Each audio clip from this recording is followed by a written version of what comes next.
Well, good afternoon, evening, everyone. Thank you very much for joining us. I'm being told by our team that we have somewhere between 2,000 and 1,000 people joining right now. So thank you to all of you who have attended. Oh, you can see the number over in the corner. Oh, that'll be fun to watch. So thank you very, very much. My name is Matt Van Auken. I'm the Chief Operating Officer and Deputy Executive Director for Developmental Pathways. I'm going to introduce my colleagues in just a moment. But before I do that, I wanted to remind everybody why we have a community forum online. This is our third year that we've done it in this fashion. And in previous years, part of our responsibilities as a community center board with the state of Colorado is to have a community forum at least once a year where folks that we serve and their families can come and give us input, but we can also share what our strategic plan looks like and what our big goals and objectives are for the coming year or years. And we used to do that in a park down the street, and before that, a different park down a different street. And the hot dogs were great, but the venue really wasn't. It was hard to hear. We couldn't control the weather outside. And it was also really inconvenient for a lot of families that are either struggling to find respite care or child care for their little ones. And so we thought this would make more sense to allow folks to live stream right now. Still under 1,000, guys? Yep, still under 1,000 folks.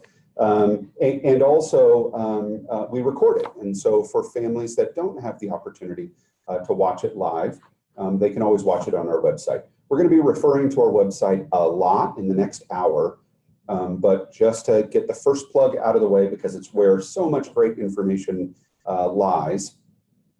It's www.dp, as in Developmental Pathways, COLO, like Colorado.org. So dpcolo.org. All right, so let's see if I left anything out. Our agenda tonight is going to look like this at a really high level. We're going to talk about who we are and what we do. We're going to talk about our new office in Aurora. We're really, really excited about that space for our community and the people that we serve. I'm going to talk about our strategic planning.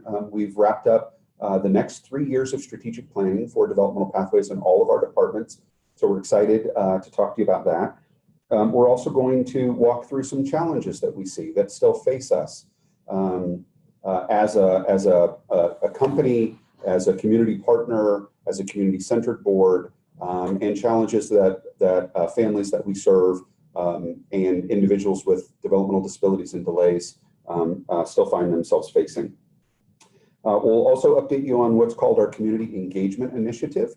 And then throughout the hour, we'll have some questions and answers. So some questions have already been submitted by folks that are tuning in. So we'll pose the question and then we'll give the answer. Sound good? Okay. Are you all ready? All right, so on the next slide, you'll see 3 lovely faces and one not so much. So I already introduced myself in the middle there. Our leader, Chief Executive Officer, Melanie Worley, unfortunately had some unanticipated PTO that came up at the very last minute. So she's unable to join us tonight, but we hope to see her back really soon.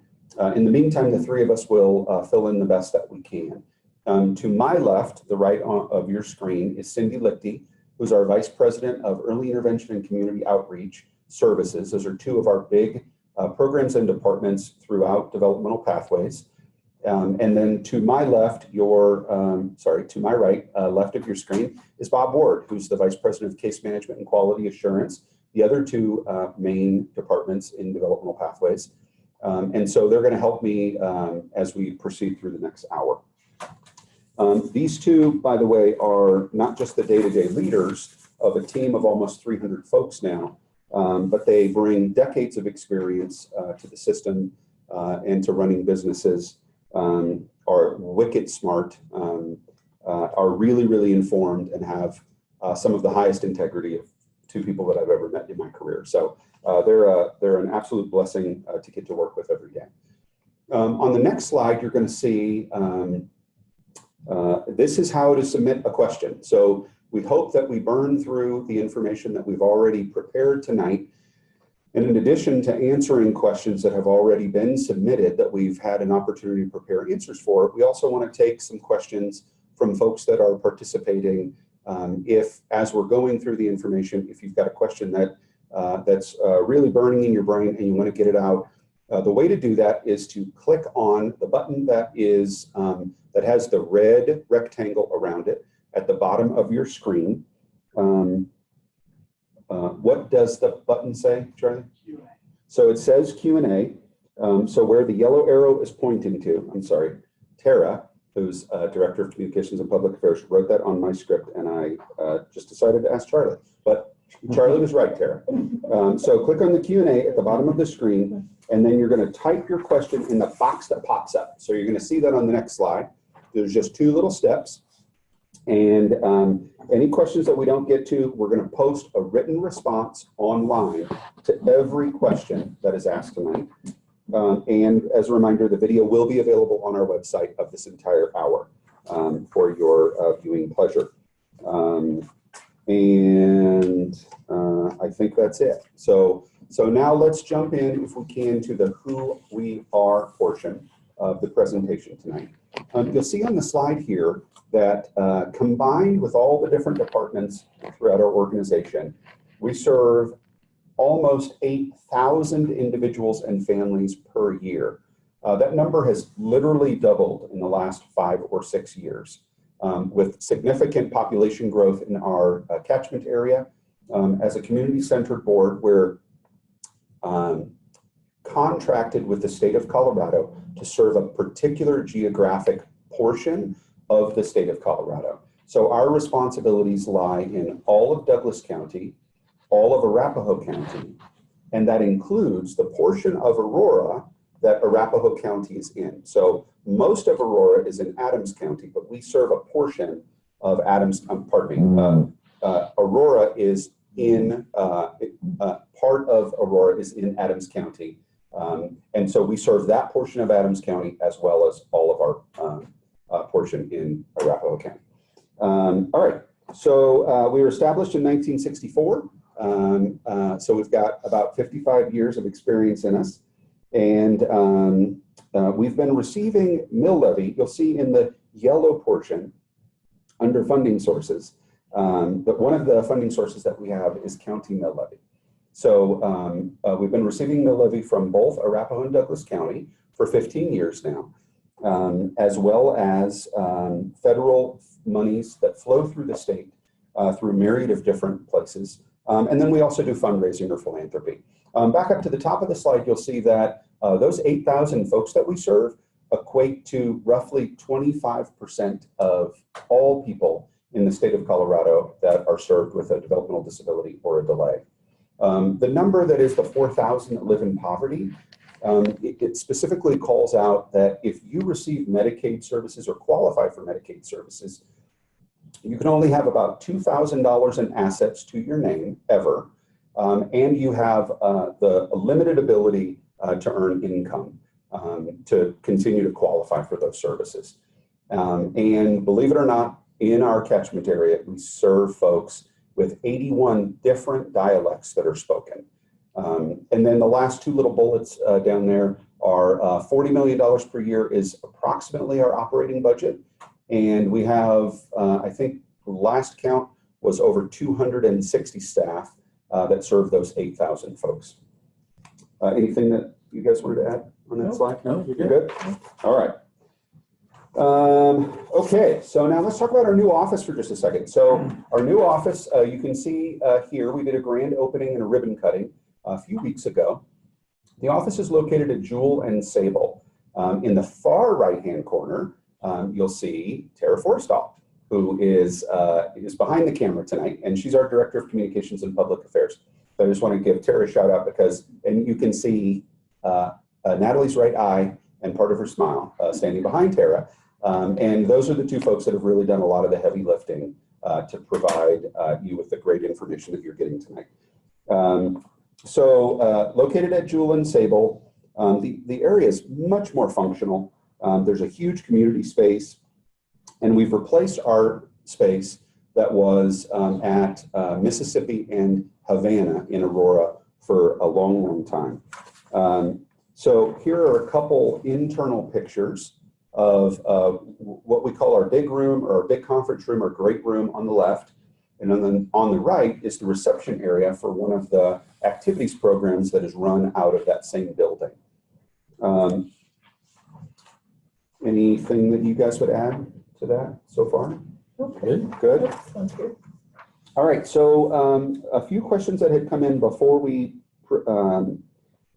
started tonight was, how can an organization rent out the space that is located at our new Jewel facility? The short answer, and again, all of these answers will be written down and provided on the website, is to contact our main line, which is 303-360-6600. And then we'll connect you with somebody that will be able to check availability for you and talk to you about your needs on renting the space. And for community provider organizations and provider organizations in the IDD community, we're offering up the space for a limited time, free of charge, so that we can show everybody the space and make sure that everybody knows that it's for the community to use. There was also a question about the Jewel space and why did we change buildings. So just a couple of quick bullets. It's a much, much safer space than our previous space was. Better lighting. It's just a couple of minutes away from I-225. So you get right off on ILIF and then you're there in just a moment's notice. There is, or in just a minute, there's 4 times the parking. So we were really struggling with the amount of parking spaces that we had. There's, as you saw in that previous slide, a huge conference room that can seat 234 people, theater style, and over 100 folks if you line them up or if you put them at what we call rounds. So sort of like what you're seeing in the picture there. And then I think the last 2 items that I would throw out is that we love that it's closer to the light rail, so that's better for families and also individuals with developmental disabilities that may require some additional transportation options and want to use our space. And we also just ultimately outgrew the space. As I mentioned before, 5 or 6 years ago, the number of people that we served was literally half of who we're serving now. So with that comes additional staff and additional need for a larger space. So that's why we've moved in there. Does that sound good so far? Yes. You both okay? Yes. All right, so now I'm going to turn it over to Cindy and Bob that are going to walk everybody through our 2020 to 2022 strategic planning work and the feedback that we have so far. Thanks, Matt. I will take it from there. So we did a lot of work on our upcoming strategic plan, as we had done on our previous one. And the way we address it is we speak with all the staff and our executive group and our community partners and outreach as to where do we think the system is going and where should we have our focus, both on the system, the people that we serve, and internally what would make the most sense. And with that, we come with our mission and our vision and our guiding principles, which really echo what we had previously had in our 3-year strategic plan. But our mission really is around enriching lives and strengthening communities. And the vision that we have that goes along with this is that we are working to be the partners with the expertise, support, and advocacy for the IDD community in Arapahoe and Douglas County and the city of Aurora. And we do our best to basically infuse the mission and vision into everything we do and with all of our staff in all of our activities. So with that, I'll turn it over to Cindy on the guiding principles that we use in doing that. You bet. So the principles that guide us in all of the work we do are integrity, innovation, partnership, and stewardship.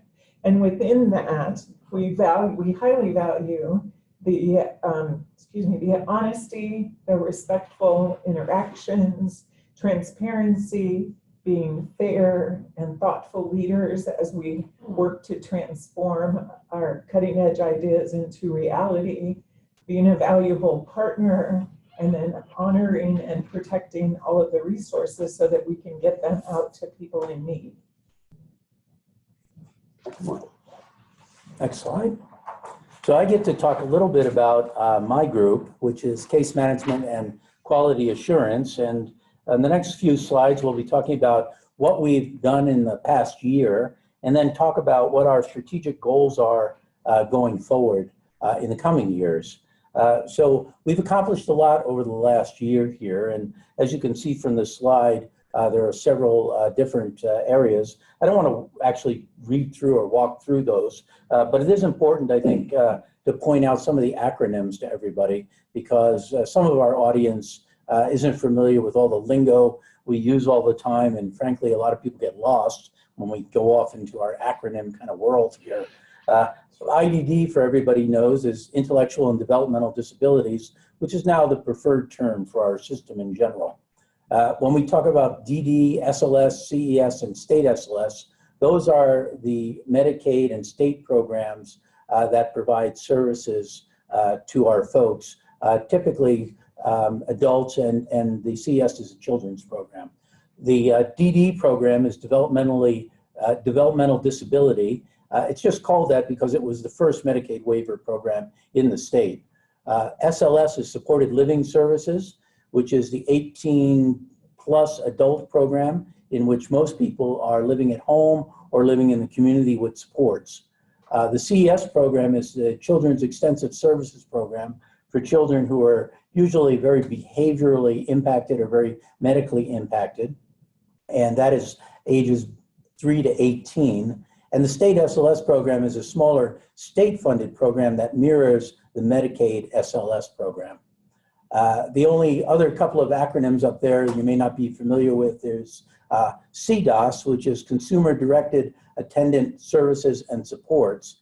And that's really a service option whereby families can basically get a budget to use throughout the year for services and supports.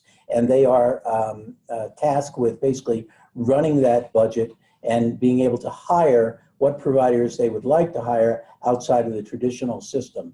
That went into effect for the SLS waiver and a couple of services in the SLS waiver in the past year. I can say that we have trained our staff up. It's been a very big lift to understand and to kind of get that working. At this point in time, we have a small number of families that are taking advantage of it, but we expect it to grow over time. And frankly, we're happy that it started out small so we could all iron out the kinks in it as we went forward. But it's a very exciting option, which gives a lot of leeways to families in who they want to hire to be the service providers. And with the issues of service provider capacity in the system in general, it gives a lot of leeway to people. So we expect to see that grow in the coming year. But it was a big lift for us this year, so it's a major accomplishment.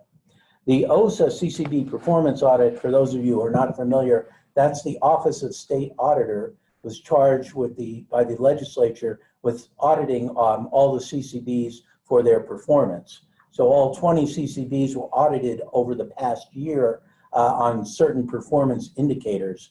And most of the work fell to the case management group to comply and provide information to the audit. That was provided to the state legislature. There were a series of recommendations that came out of the audit, of which we are implementing. I think we had, about 5 recommendations that we were to follow up on.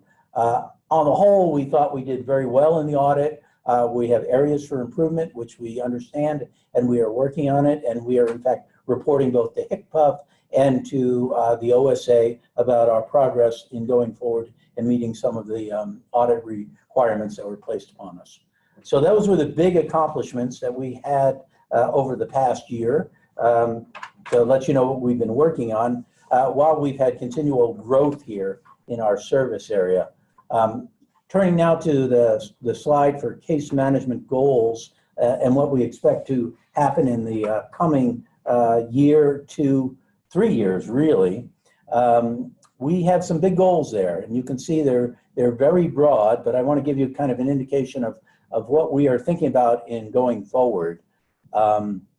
The first one, providing quality case management, is a very broad and a very noble thing. But to us, what it translates down into is the staff and everybody here at Pathways wants to be known as the case management provider of choice. And our belief is in order to do that, we have to provide quality case management. And that means being there for you when you need us in the right amount at the right time with the right services. And so we are working to create within our departments the people and the systems that allow us to do that, and especially at the size that we are now at. We're significantly larger than most of the other CCDs, including Rocky Mountain and the Resource Exchange in Colorado Springs, and it brings all sorts of challenges to us, really. But our goal is to make our interactions with the families and the individuals we serve as seamless as possible, as simple as possible, and to get away from the overwhelming complexity that is our system. Absolutely. How do we do that is going to be our challenge over the next several years. But we have started working on it. We plan to retool the way we work and to move from that complex environment to a more manageable environment for everybody. And some of the specifics of what that means is that we'll be doing database updates. We're going to revisit how we do tracking of all the services we do for you. And we're going to revisit how we interact with you, how we do service planning, how we stay in touch, how we do revisions, how we meet your needs with your input in the easiest and most efficient and elegant way we can. So that's our noble goal of providing quality case management at the outset. The other two goals we have are branding our case management efforts and maintaining, strengthening our community partnerships. We need to do a better job letting the community know what we do and our commitment to quality, and the steps that we've taken to be more responsive to the needs of our individuals that are served and their families and the community at large. And some of those branding or case management efforts that people really aren't aware of but are really integral to what we do are our crisis management team, which deals with crises that families are in or individuals are in. And those are serious situations where people are homeless, where there's violence in homes or abuse and neglect, or aging caregivers, or people run into situations with the law or the court system. And we have a crisis team just dedicated to working those problems.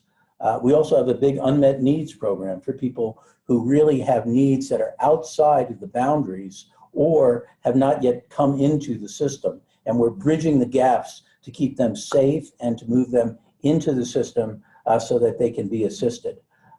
In addition to that, one of the big areas that people don't really understand or know that we do is we're really a leader here at the CCB in providing input and help to the state in reworking the state system and moving into a more efficient and appropriate state system. So we are on all sorts of task force and all sorts of reworking of the rules and things of that nature as part of our advocacy for the IDD community out of this, this catchment area. And as Cindy mentioned, we're 20 to 25% of the state. So what we do here has a big impact on all of the state activities. Finally, on community partnerships, we are known and we intend to stay in this position as the place to go if you have an IDD issue in these communities. When something happens and they need information or they need help because an individual with an intellectual and developmental disability is in a difficult situation, or they just need some background knowledge, they'll be calling us. And that's the role that we have historically played here, and it's the role we want to continue to play. So we are very integrated with your advocacy community, with your courts, with social services, with the schools, with the hospitals, with the mental health providers. So it's a continual outreach to them as to what our services are doing, how we are working together. And the benefit for everybody is that there's a lot less running around trying to find the right person and a lot of being able to pick up the phone and make one call and get the wheels rolling on working a problem. So it's been one of our goals for a long period of time, and it continues to be one of our goals. And I think we've made substantial progress on that. I agree. So that would be it. Excellent. Great. Thank you, Bob. So I'm gonna, actually, Bob and I both have different programs, but we are all DP. And so many of the things he talked about, well, I might not speak specifically to them, when I go through early intervention and community outreach, we do have the same, we do have some of the same challenges and struggles, as well as some of the same benefits and strengths. So early intervention is our program for children birth to the age of 3 who are experiencing a delay in their development. Currently, we have over 2,300 kids on a daily basis that receive the services and supports, therapeutic services and supports through that program. And what that means throughout the year, because as you can imagine, there's quite a few kids that may turn 3 within the span of a year. We have 3,215 families and children that come through our services every year. We also, as Bob had spoken to with regard to growth, we too have experienced a lot of growth in that program. We, over the last 3 years, our average has been between 5 to 8%. So our numbers have continually gone up and up and up. And as a result, we currently are between 25 and 30% of all the eligible children under the age of 3 within the state of Colorado for our program. We also, in order to deliver that amount of service, work both with a team of therapists on staff as well as many contractors.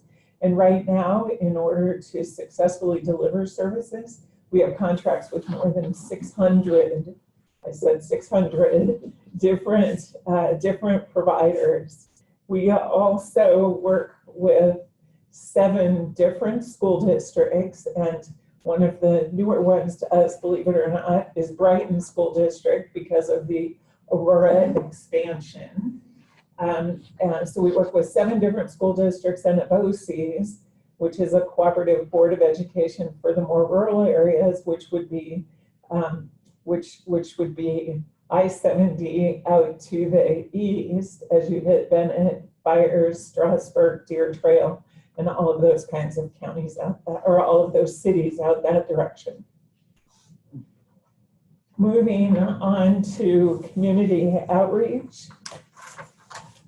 Again, our numbers are pretty large. I mean, the theme, as Bob talked and as you'll hear me talk, each of our programs are serving or supporting thousands of people, which does make our community center board, does make Developmental Pathways very unique. I'm not sure that there might be one other community center board who could say that they serve thousands of people as we do. Within community outreach, and community outreach is a program for all ages, birth through aging, but primarily supports families with eligible children that are school aged, as they have limited other supports available to them. It's a program that primarily is funded through either what is the state funded family support program or through local and philanthropic dollars that come into the organization. We currently support more than 2,400 families, individuals and families in that program, have provided more than 800 different contacts to outreach into the community, and within this past year have developed strong relationships with 97 of those, which means connections where we actually provide opportunities for people to utilize their services. Through funding that we may have available, we've supported over 150 different organizations. And in order to do a lot of the work that is done, we also utilize a lot of volunteer hours and have received money for in-kind donations. One of the things that is not necessarily specific to developmental disability or delay would be the annual coat drive that we do, that we're very pleased to say we do in partnership with the ARC. It's a wonderful partnership where we can connect families in need, and the ARC assists us in getting them vouchers so that they can pick out their coats. We also we also have an ongoing food pantry because many of the families that we support have occasions where they just don't have food. So we provide for that through mostly volunteer kinds of things. And then we also have over 140 individuals who are served through our Housing Choice Voucher Program, which is affordable housing vouchers that we specifically have done outreach in order to try and get access for people with developmental disabilities that might not otherwise be available to them if we weren't helping with that coordination. And lastly, and actually this is pretty significant as well, we do a weekly newsletter. The distribution of that newsletter, as far as the names we know on the list, are more than 6,000. We do know that some people that receive the newsletter then forward it to others, which is why we don't have an exact number of what that is. But if you are interested in being a recipient of our newsletter, you can go on the website that Matt had mentioned earlier, which is www.dpcalo.org. And we also have a community line that you can call, and the number for that is 858-2255. I like how she said Calo, by the way. I always say Colo, and it's not Colorado, right? Oh. So you got it right. And you can connect with us in a myriad of ways too, not just our website. So I'm looking to the Communications and Public Affairs team. We're on the FaceTube and the Instabook and like all of those things, right? You just look for developmental pathways and you can connect with us there, right? Excellent. All right. So now you're going to talk about EI. Now I'm going to talk about the combined early intervention and community outreach goals. And again, these are, they may be worded a little bit differently, but they're very consistent with the goals that Bob had described in the case management and quality assurance area. And they very much are in keeping with the principles that we talked about earlier, So within community outreach and early intervention, we have a very strong focus on professional development for employees. Our employees are the significant way in which we deliver quality supports and services and are responsive to your needs, your requests, your desires. And so in order for us to have the most knowledgeable and skilled employees, we make an investment in them. We also continue to search for efficiencies in terms of resources available, how we use the dollars we have, and recognize that there are always more needs than there are resources available to meet those needs. We also have a primary focus that's responsive to the needs that you as individuals that seek us out for services and supports want. That's our primary goal, is to individualize and focus in ways that make the most sense to you. And then we are always looking at how do we maximize the use of all funding sources, be they state, be they federal, be they local, be they grants, be they whatever might be available. We're constantly looking to see how we might tap into that, how we might identify a resource that perhaps we can share with you, and hopefully help reduce the complexity that you may have to navigate. Excellent. Before you move on to the next slide, Tim, I just want to point out that I feel like we should try and do a fundraising initiative by talking about Toy Story 4 that just came out last weekend, since that's clearly one of Declan's favorite toys. You'll see in that photo, that's Declan Barney, so it's part of the Barney family. He's been in our EI services, now our 3+ services, or will be in our 3+ services, we hope. And the Barney family recently came to one of our all staffs and told their story to our entire team, which was really, really powerful. And so every picture that you see throughout this presentation and also in our mill levy report and on our websites, et cetera, it's not stock photos. Our team does a fantastic job of connecting with families just like the Barneys to help tell their stories. So everybody that you see in this presentation tonight is either somebody that we serve or a staff member. All right, so let's talk about DP fundraising for just a second. I don't want to make people uncomfortable. I'm not going to ask you to write a check tonight. But we do want to talk a little bit about how we've changed the way that we're going to be raising money. So a few years ago, we embarked on a new creative project that was, in essence, creating our own foundation to do fundraising for developmental pathways through. And while it sounded like a terrific idea, the fact is, good businesses know when to pull the cord. We know when to cut something, and we know when to sort of resettle and rebalance. And this is one of those opportunities for us. So it was always confusing to families. SUN, by the way, is an acronym for Serving Unmet Needs. So golly, it sounds like a great idea, but it was hard for folks that wanted to write a check at the end of the year or during Colorado Gives Day, or even just to honor one of their family members, to give money to developmental pathways, but have to do that through the SUN Foundation.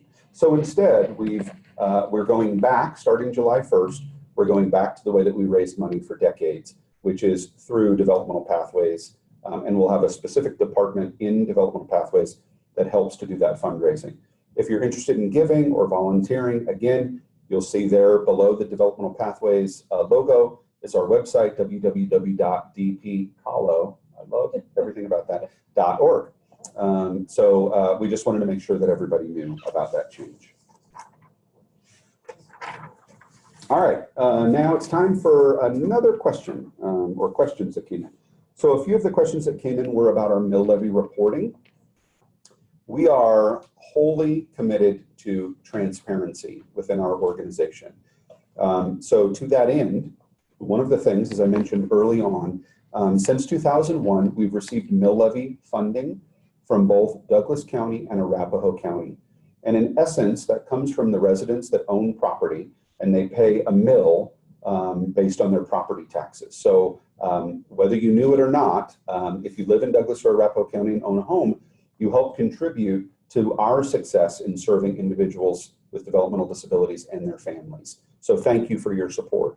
That mill levy is, we're contractually required to provide a very comprehensive report about how we spend the money, who the money's spent on, what kind of programs are supported, and even what companies benefit from those monies outside of developmental pathways. So provider agencies like Easter Seals or Adams Camp benefit from the mill levy on an annual basis. We also do grants for transportation for different providers and things of that nature. We can't report on the mill levy until we present our mill levy report to our county commissioners in each of our counties. Arapahoe County has 5 county commissioners and Douglas County has 3. Those reports are due to the counties by March 31st of each calendar year. And then typically in April or May, we present the reports and provide additional information to those county commissioners. And then once that's done, which officially happened yesterday, then we're able to post those mill levy reports on our website. So the 2018 mill levy report just got posted yesterday or today. So it is live on the dpcalo.org website. Yay, Cindy. And is available for you to view at any time. It looks like this when you go online. Again, that's Graceland. She's in our services. We can't post it until the fiscal year is over, audited financials are out, et cetera. So it feels like there's a really, really long lag, but we can't actually do the report until audited financials come out. And for an organization our size, that can feel like a really, really long time. Just let me make sure I listed, or I talked about everything that I wanted to. I think I did. Did I miss anything I think you got it. there? Good. Good. Great. Okay, next up is a slide that talks about challenges. So as I mentioned before, because of the thousands of individuals and families that we serve on an annual basis, and because of our continued growth, we've recognized areas that are challenging for us and the people that we serve over the next few years, in the hopes that we can create creative and audacious solutions to those long-term problems. So I've asked Bob and Cindy to just highlight a few of the 8 that are listed there today. Bob, would you mind talking about behavioral health real quick? Sure. As everybody who's in our world and in the IDD world knows, it's a real challenge, the intersection between intellectual and developmental disability and mental health. There are really 2 separate funding streams involved and 2 separate diagnosis streams that are involved. And frequently, for really a majority of our clients, they're showing both of the issues, and it's overlapping quite a bit. But serving those people is very difficult and very complex. We have been working for a number of years with various groups to try to make this situation better, including our advocacy groups, the mental health centers, and our local counties, to try to deal with that gap in services and surpass it. So that challenge remains. It has not been solved, but substantial progress is being made. As I indicated earlier, the communications between everyone in these communities dealing with people with IDD issues and mental health has gotten much, much better. There's a lot more understanding. There's a lot more creativity in trying to solve the problems that arise for people. A few examples of what we have been doing, and I see we have auto power off on our thing there. What we have been doing is... Oh, it's a countdown. Yeah. Call NASA control. There we are. What we have been click of a doing button, is, Charlie fixed it. Look at that. That's impressive. we've been working closely with Douglas County on their mental health initiative and how the intersection of various mental health issues play with the IDD population in Douglas County. We've been working closely with Colorado Access, which has taken over behavioral health for our service areas. We've been participating in the No Wrong Door project with Access. So there's a lot of things going on, but it remains one of the substantial challenges in our field going forward. Thank you, Bob. Cindy, would you highlight transportation for us, please? You bet. So transportation is a challenge. Not actually, everybody knows it's not just a challenge for people with developmental disabilities. It's a challenge throughout the city. It becomes particularly challenging when you typically don't drive and you need to get around. So we have engaged in several different partnerships to try and figure out how to assist people either with volunteer ride agencies or with funding to help somebody perhaps develop a software that helps to connect people. And I know we also have, I think through Bob's teams, have had an interface with people at the state level to see about how maybe modified use of some of the Medicaid waiver dollars could be used for existing Lyft or other kinds of transportation. Excellent. Bob, you had talked about emergency situations and the challenges that your team has in emergency situations that come up for people that we serve, but is there any other portion of that you want to highlight? Sure. I'd like to talk about the success we've had probably between 2 and 3 years now. We recognize with the growth that we were experiencing and the numbers that we were experiencing that our ability to react quickly to people in crisis in our community was really getting stretched. And when we talk about crisis here, we talk about, as I said, violence in the home, homelessness, an aging caregiver who's been taking care of their loved one for, 50, 60 years, who is now suffering, frankly, from the effects of aging, dementia in the home, things like that, criminal activity when somebody gets involved with law enforcement or the judicial system. All these become crises. And historically, you know, a CCD is been viewed as both a quasi-social service agency and a medical provider in providing Medicaid services to people. And that's the role we continue to play. So when these things arise, the calls really come to us first to say, what can we do here for this individual or their family? Over the last several years, it's really become overwhelming, and we had to figure out a better way of doing it. In the past, we would be able to, because we were much smaller, kind of ad hoc situations as they came up, but that really wasn't working. So we created a crisis team with a crisis program manager and then some staff underneath to begin basically having a one-stop shop where people could go. And what that involved was getting the staffing on board, teaching the staffing the templates that you go through in emergency situations and what the resources are. And so we have been very successful in that, and we have a wonderful program manager, Kelly Graff, who really has just stepped up to the plate.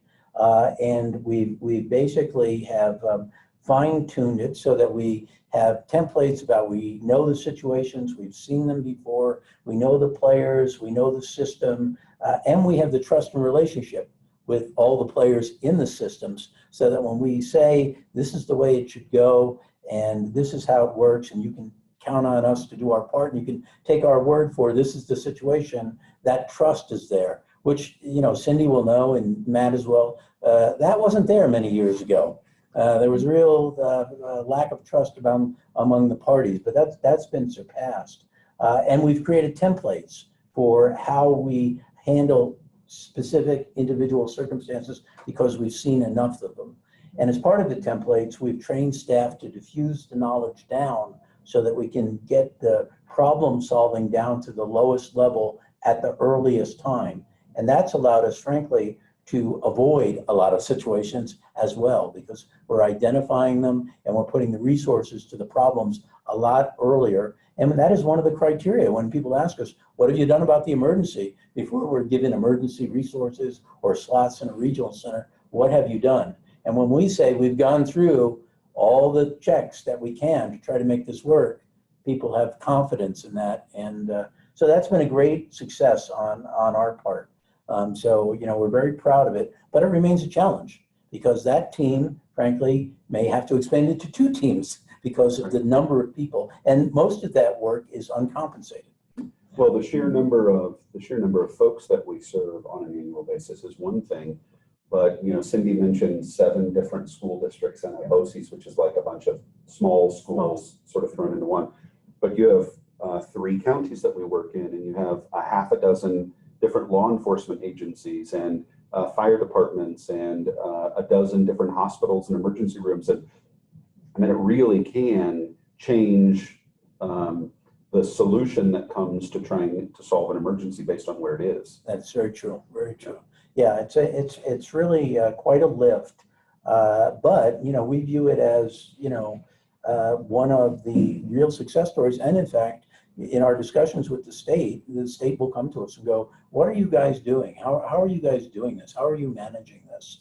And so we have a real good rapport with them where we're feeding up information. They're coming down and asking for us about, you know, what can we do at the larger regulatory level to make this work better for everybody involved.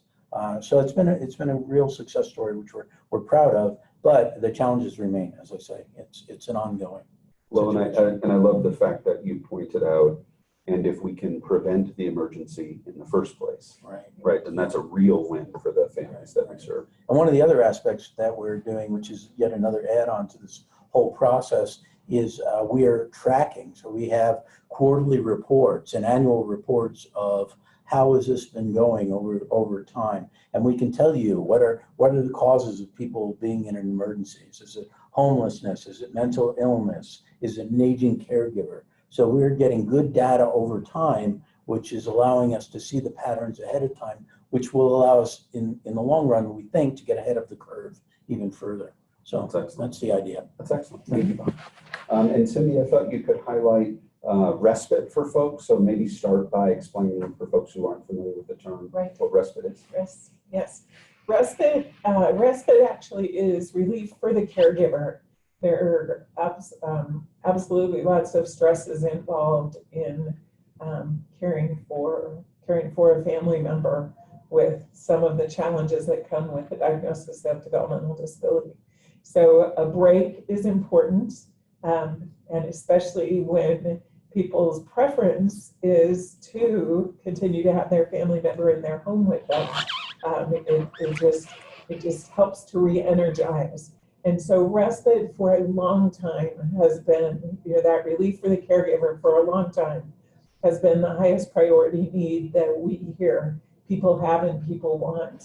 Some of the things we've learned over the last couple of years are, it's one thing to say, yeah, I want and need respite. It's another thing to have confidence in the person that you're going to turn over the care of your family member to, and actually be able to do that. And so we've worked in some really strong partnerships with families and providers to try and understand and identify what are those key pieces that will help people take advantage of respite when we do have it available to them. And so those, and then having enough support, funding, and providers to make that happen just makes the circular challenge, but we continue to work on it. Well, I think some families feel like I have a finite amount of money to spend on my loved one. And if respite's for me, then I'll put their needs first. And then you do that over a couple of years, and then you're just exhausted. You get burnt out. Yeah, very good. I mean, that's a natural thing for all parents to Absolutely. want to do, but Absolutely. but respite is so important. You feel selfish. You feel selfish taking care of yourself. Right. We all know it's very true that if you don't take care of yourself, you can't take care of somebody else. Yeah. And so before we move past this slide, I wanted to point out two other things. Bob had mentioned that in large measure emergency situations, and really a lot of the things that you see on that slide that are challenges are things that are either not funded appropriately or underfunded or not funded at all. And so we are blessed, again, I can't say it enough, we're blessed to have mill levy support from Arapahoe and Douglas County residents. And it's your mill levy dollars that help to support solutions to these challenges. And in the very, very end of the portion on the left side of the slide, you'll see that it says through the initiative supported by board designated funds. In essence, what that means is that every July 1st, we start with a new checking account balance. And we anticipate that we're going to, I mentioned on one of the first slides, for developmental pathways, it's now about $40 to $45 million per year of total revenue and then total expenses. Our goal is to get that to line up really, really closely. And if we have a loss, it's only because we've budgeted for a loss. In the last 3 or 4 years, if we have shown a positive number at the bottom of that sheet. So at the end of the year, if our financials, if we budgeted $45 million in revenue and we had $44,500,000 in expenses, then we would have a $500,000 pickup. Those monies then are designated by our board of directors to go towards these sorts of initiatives to, again, hope to create a long-term creative solution that will benefit the families that we serve for decades to come. But I think it's a great opportunity for us all also to give a shout out, as my kids would say, a shout out to our board of directors. So as a not-for-profit organization, since our inception 55 years ago, we have had a board of directors that governs the actions, the operations, the executives, and ultimately helps us to create the vision and mission and big goals for the organization. It's typically comprised of 13 to 16 volunteers in our community. We're fortunate to say that over half of our board of directors are individuals in service or family members of individuals that are directly in service. So thank you to all the board of directors members of Developmental Pathways for investing your volunteer hours and your voluntary time to help lead our organization. All right, so what's next? I know, because I have a little printout here too. I know, it's right in front of it. So the Community Engagement Initiative is one such initiative that we've created and have asked our board of directors to help fund over the next few years. And so Cindy Lichty is going to give us a high-level overview of what that initiative is going to look like. And actually, it's a great example of what Matt just described, of the thoughtful way to which we can utilize the funding we have and not feel like, oh my gosh, we're limited to what can we get done in 1 year. And again, a lot of what Bob described, we can't be everything for everybody.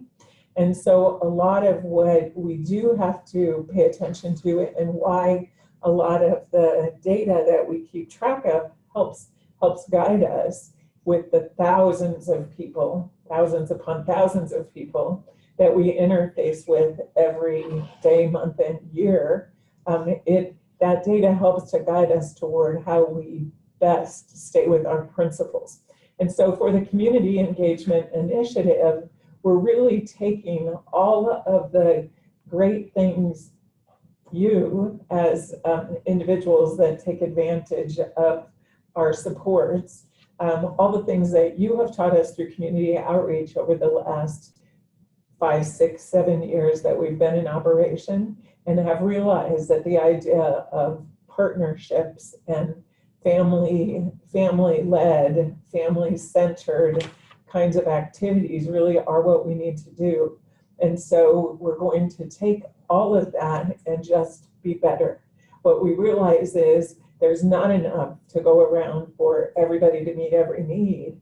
And so what we want to be is the source where people can come and say, how do I navigate this? Where do I go to find that? What are those resources? And build that wealth of support and interaction. And then also build the voice for what is still needed.